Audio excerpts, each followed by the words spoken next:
اب اللہ کے نیک بندوں کے بارے میں بات چل پڑی تو کچھ چیزیں، چونکہ 9 نومبر کا سلسلہ بھی گزرا ہے، تو میں یہ سمجھتا ہوں کہ ہم اپنی امت اور اپنی قوم کے عظیم محسن جناب اقبال رحمۃ اللہ تعالی علیہ کے بارے میں اگر بات نہ کریں تو یہ ان کے ساتھ ناانصافی ہے کہ اس نے سیرت رسول اور قرآن کو کیا سمجھا۔ بڑی کمال کی بات، یہ بانگے درا کے اندر ان کے اشعار ہیں، فرماتے ہیں کہ عجب ہنوس نہ دانت رموز دی ورنہ ز دیوبند حسین احمد اینچ کل عجبیست۔ یہ ایک علماء دیوبند کے بہت بڑے عالم گزرے ہیں، مولانا حسین احمد مدنی صاحب انڈیا کے اندر، تو ان کا نا جس وقت پاکستان اور ہندوستان کی آپس میں لڑائی کا سلسلہ چل رہا تھا، تفریق کا، تو انہوں نے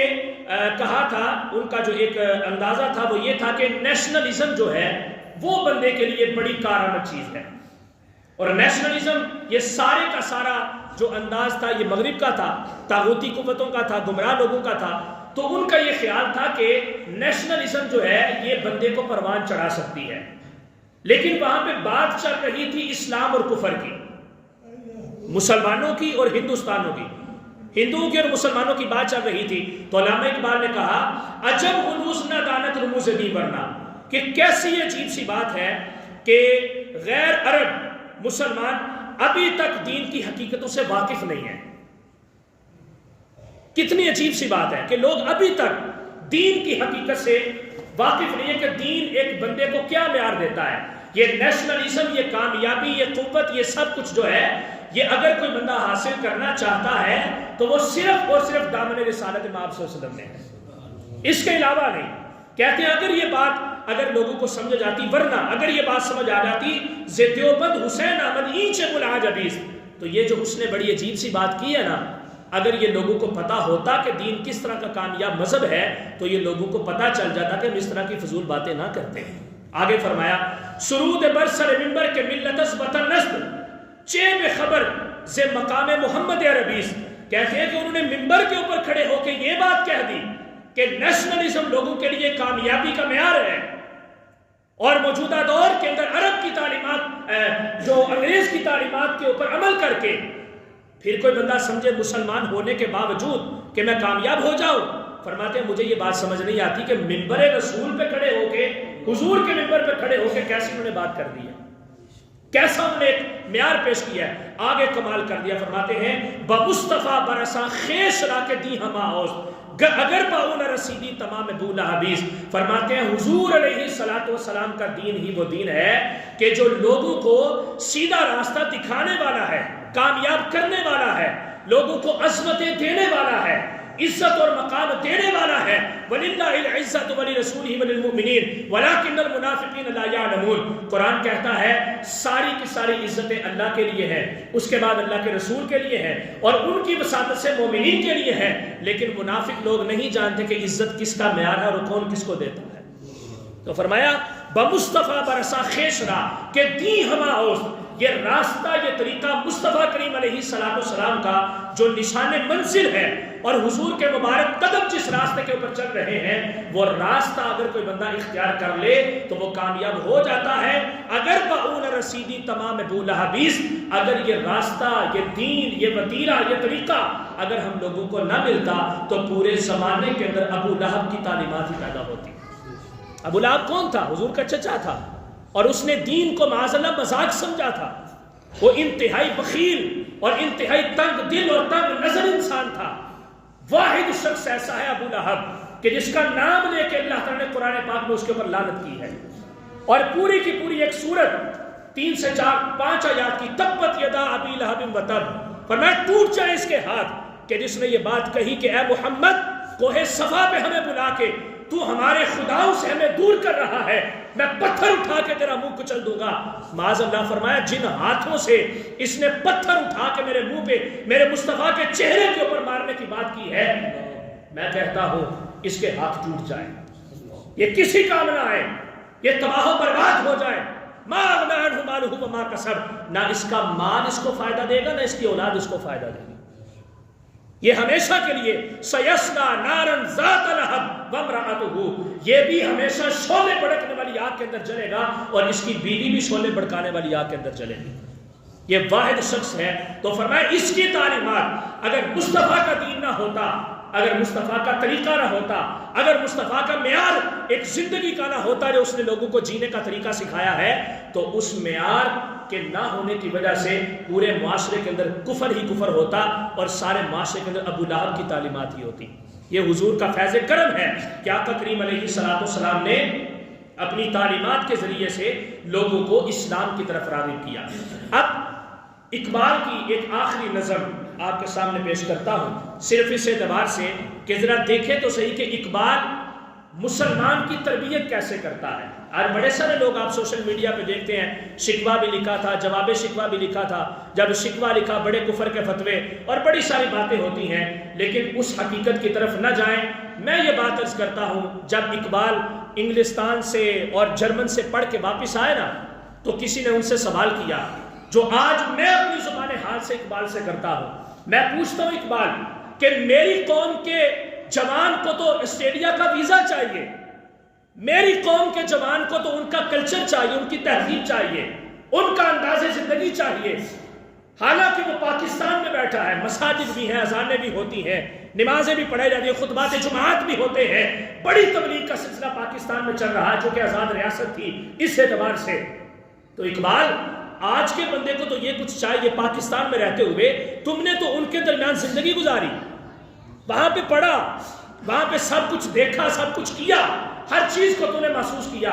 ذرا میں تجھ سے نہ پوچھوں کہ وہاں پہ جانے سے پہلے مجھے کیا کرنا چاہیے، وہ جگہ کیسی ہے؟ تو اقبال نے کہا کہ اقبال نے یہ پیغام دیا، اس نے کہا کہ خیرہ نہ کر سکا مجھے جلوہ دانش فرنگ، سرما ہے میری آنکھ میں خاک مدینہ و نجف۔ اس نے کہا میں نے وہاں پہ عریانی بھی دیکھی، فحاشی بھی دیکھی، چمکیلیاں بھی دیکھی، سب کچھ دیکھا، مجھے آنکھوں کو چندیاں دینے والی نورانیت بھی وہاں پہ نظر آئی، لیکن میرے دل کو کبھی بھی کوئی چیزیں اپنی طرف متاثر نہیں کر سکی، متوجہ نہیں کر سکی۔ اقبال کیوں؟ اقبال کہتے ہیں وجہ یہ تھی کہ سرما ہے میری آنکھ میں خاک مدینہ و نجف، میں نے جس راہ سے اپنی آنکھوں کا نور لیا ہے وہ راہ وہ ہے کہ جس کے اوپر ابوبکر صدیق چلتے ہوئے نظر آتے ہیں۔ میرے دل کے اندر محبت مصطفیٰ ہے، مدینہ الرسول کا ایک میرے دل کے اندر معیار ہے کہ میں اس کو اپنے لیے سب کچھ سمجھتا ہوں۔ وہاں پہ تو چلو میں گیا تھا، تعلیم میں نے حاصل کی، لیکن میں نے اپنی جو ایک سوچ ہے، اپنا جو ایک دین کا معیار ہے، میں نے اس کو ختم نہیں کیا اور میں نے اس کو ڈگمگانے نہیں دیا۔ تو وہی اقبال اپنے جوان کو کیا کہتا ہے؟ کہتا ہے کبھی اے نوجوان مسلم تدبر بھی کیا تو نے؟ کبھی سوچا ہے کہ تو ہے کون؟ اے نوجوان جو لا الہ الا اللہ محمد رسول اللہ کا بڑا راگ الاپتا ہے اور کہتا ہے میں مسلمان ہوں، آج کسی بندے کو آپ کہہ کے دیکھیں کہ تو مسلمان نہیں ہے، وہ جناب سر پھاڑ دے گا، اور یہاں تک کہ فائر کر کے گولی مار کے بندے کو بھی مار دے گا۔ مارنا تو کسی بندے کو مار دینا سرے رہا تو کوئی کام ہی نہیں رہا نا اب۔ تو اس نے کہا، اقبال نے کہا کبھی یا نوجوان مسلم تدبر بھی کیا تو نے؟ کیا وہ کیا کر تو تھا تو جس کا ہے ٹوٹا ہوا تارا؟ کس جگہ سے تو آیا؟ کس کام کے لیے تمہیں بھیجا گیا؟ جنت تیرا مقدر، جنت تیری ملکیت، جنت تیری پراپرٹی، جنت تیرا سب کچھ، تمہیں جنت سے اپنا خلیفہ بنا کے رب نے زمین پہ بھیجا کہ میرے اسلام، میرے دین اور میری تعلیمات کے کلچر کو لوگوں کے سامنے یہ پیش کرے گا۔ کبھی سوچو تو صحیح کہ تو آیا کہاں سے ہے، کرنے کیا آیا ہے، تیری ڈیوٹی کیا تھی، تیری ذمہ داری کیا تھی؟ آگے اقبال نے کہا تجھے اس قوم نے پالا ہے، آغوش محبت میں کچل ڈالا تھا جس نے پاؤں میں تاجے سرے دارا۔ آج تو صرف فرعونیت اور رعونیت کی منازل کو طے کر رہا ہے، مجھے اتنا مال مل جائے میں اتنی بڑی کوٹھی بنا لوں، مجھے یہ چیز مل جائے میں اس مقام پہ پہنچ جاؤں، سیاست میرا مقدر بن جائے، میرا نام روشن ہو جائے، دین کے اندر مجھے کچھ ملے یا نہ ملے، لیکن دنیا میں لوگ مجھے آنکھیں جھکا جھکا کے مجھے سلام کریں۔ کہتے ہیں اقبال نے کہا کہ تو ان لوگوں کی اولاد میں سے ہے۔ آج تیرے سامنے انداز زندگی کا معیار کیا ہو گیا؟ جن لوگوں کی اولاد سے ہے تو، ان کا تو انداز زندگی کا معیار یہ تھا کہ ان کو بادشاہ آ کے اپنی حکومتیں دیتے تھے، ان کے قدموں اپنے تاج رکھتے تھے اور وہ ٹھوکر مار کے پھینک دیتے تھے کہ ہمیں تمہیں کیسر و کسریٰ کی حکومت نہیں چاہیے، ہمیں غلامی رسول قبول ہے۔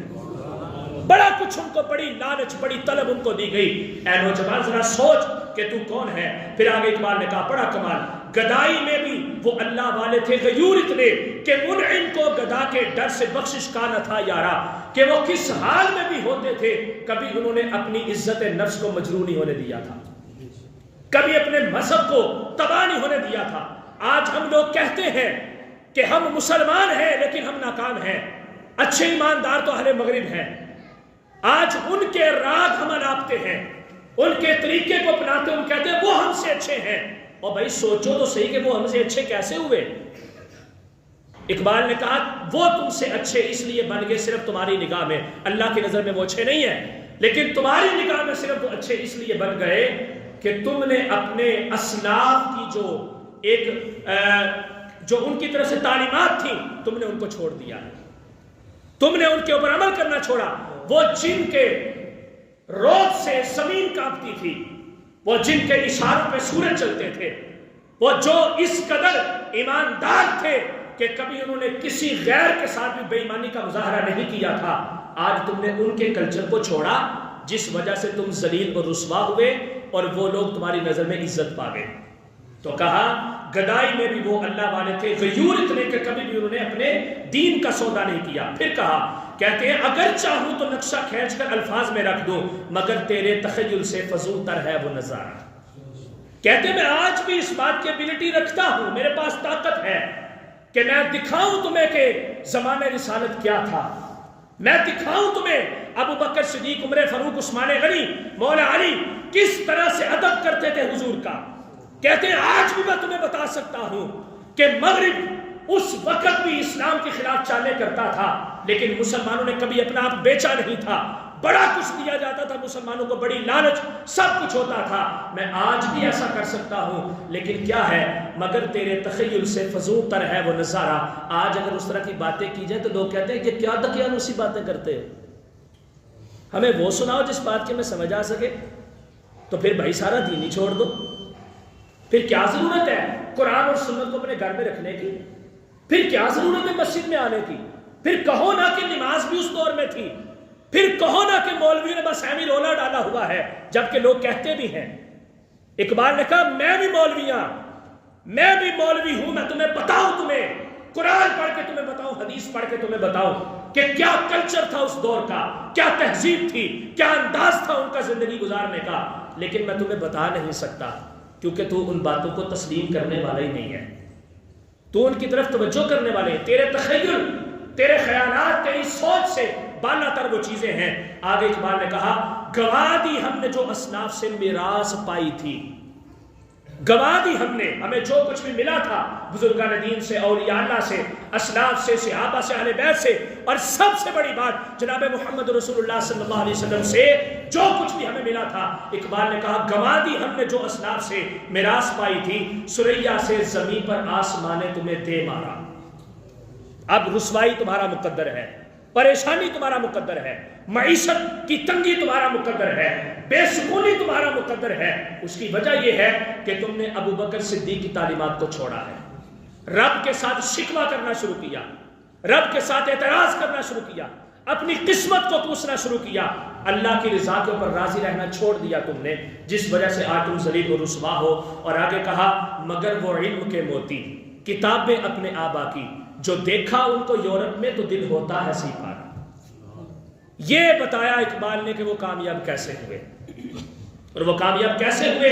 جس وقت چنگیز خان اور ہلاکو خان کی نسل نے بغداد کے اوپر حملہ کیا تھا، جس کو سقوط بغداد کہا جاتا ہے، سقوط ڈھاکہ، کیا طرابلس، کیا جناب مختلف قسم کے علاقے جنہوں نے مسمار کر دیے، ختم کر دیا ہر چیز کو، مسلمانوں کی تعلیمات کو۔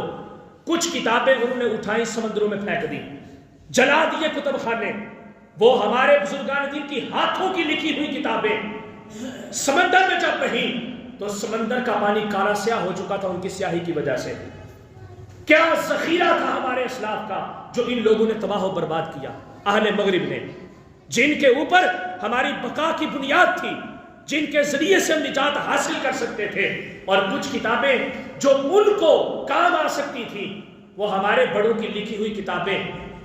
اٹھا کے اپنے یورپ کے اندر لے گئے، تو اقبال نے کہا جب میں نے ان کی لائبریریاں دیکھی، انگلستان میں پڑھتے ہوئے، جرمن میں رہتے ہوئے، اس کلچر کے اندر اپنی زندگی گزارتے ہوئے، جب میں نے اپنے بڑوں کی کتابیں ان کی لائبریریوں میں پڑھی دیکھی، اور وہ کتابیں کہ جو آج اگر پاکستان اور اسلام کے سامنے آ جائیں تو مسلمان کہیں کہ یہ تو دنیا ہی کچھ اور ہے، ہمیں تو سمجھ نہیں آ سکتا. اقبال نے کہا میں نے وہ سارے کا سارا نصاب، وہ ساری کتابیں اپنی ان گناہ گار آنکھوں سے، اپنے اکابرین کے وہ نسخے جو ہاتھوں سے لکھے ہوئے تھے، کیا محنت تھی ان کی. آج تو کاپی پیسٹ سسٹم ہے، کمپیوٹر پرنٹنگ چیزیں موجود ہیں، ادھر سے جناب کاپی پیسٹ کرو، ادھر سے پرنٹ کر کے لوگوں کے سامنے پیش کر دو، نہ اس کو پروف ریڈنگ کرنا، نہ اس کو دیکھنا، نہ اس کا انالیسس کرنا کہ یہ باتیں کہاں سے آئی ہیں. لیکن وہ لوگ وہ تھے جو ایک ایک جملہ لکھنے کے لیے کتنی کتنی راتیں تصرف کرتے تھے، مطالعہ کرتے تھے، چیزوں کو دیکھتے تھے، کھنگالتے تھے، پھر لوگوں کی اصلاح کے لیے لکھتے تھے. تو اقبال نے کہا جب انہوں نے حملہ کیا مسلم ممالک کے اوپر، جو ان کے کام کی کتابیں تھیں وہ اٹھا کے لندن، یورپ، امریکہ، انگلینڈ، جرمن میں لے گئے، اور میں نے جب ان کو اپنی آنکھوں سے دیکھا تو کہتے ہیں میرا دل چکنا چور ہو گیا. جو دیکھا ان کو یورپ میں تو دل ہوتا ہے ایسی پارا، میرا دل چکنا چور ہو گیا کہ وہ ذخیرہ علم کہ جس کے ذریعے سے مسلمان کامیاب ہو سکتے تھے، وہ ذخیرہ علم آج بھی مغرب کے پاس ہے. اس وجہ سے وہ لوگ کامیاب ہوئے کہ جنہوں نے ہماری کتابیں، ہماری تعلیمات، ہمارا کلچر اڈاپٹ کر کے صرف بناوٹی طور پہ اس کے اوپر عمل کر کے انہوں نے ہم لوگوں کو ہی زیر کرنا شروع کر دیا، اور آج تک وہ ان کاموں کے اندر کامیاب ہیں اور وہ کامیاب رہیں گے. لیکن اس کا ایک طریقہ ہے کہ وہ ناکام ہو سکتے ہیں، اور وہ کیا ہے کہ دامن مصطفیٰ کے ساتھ وابستہ ہو جاؤ. آج کا نوجوان تدبر کرے، غور و فکر کرے، قرآن کیا کہتا ہے، حضور کے فرامین کیا کہتے ہیں، اللہ کے نبی کی سیرت اور اس کے طریقے کے اوپر چلو، انشاءاللہ العزیز اللہ تعالیٰ تمہیں آج بھی کامیابی عطا فرمائے گا. کیونکہ اقبال نے کہا تھا نہیں ہے نا امید اقبال، اپنی کشت ویراں سے ذرا نم ہو تو یہ مٹی بڑی زرخیز ہے ساقی. آج بھی لوگ اسلام کے اوپر عمل کرنے کے لیے تیار ہیں کہ محمد سے وفاتو نے تو ہم تیرے ہیں، یہ جہاں چیز ہے کیا لوح و قلم تیرے ہیں. اللہ تعالیٰ اقبال کی تعلیمات کو سمجھنے کی توفیق عطا فرمائے، اور جو اس نے شاہین اپنے پیدا کرنے چاہے، جو شعور دیا قوم کو، وہ شعور ہمیں حاصل کرتے ہوئے ان کے اوپر عمل پیرا ہوتے ہوئے قرآن اور سنت کی تعلیمات کو اپنانے کی توفیق عطا فرمائے. وآخر دعوانا الحمدللہ رب العالمین.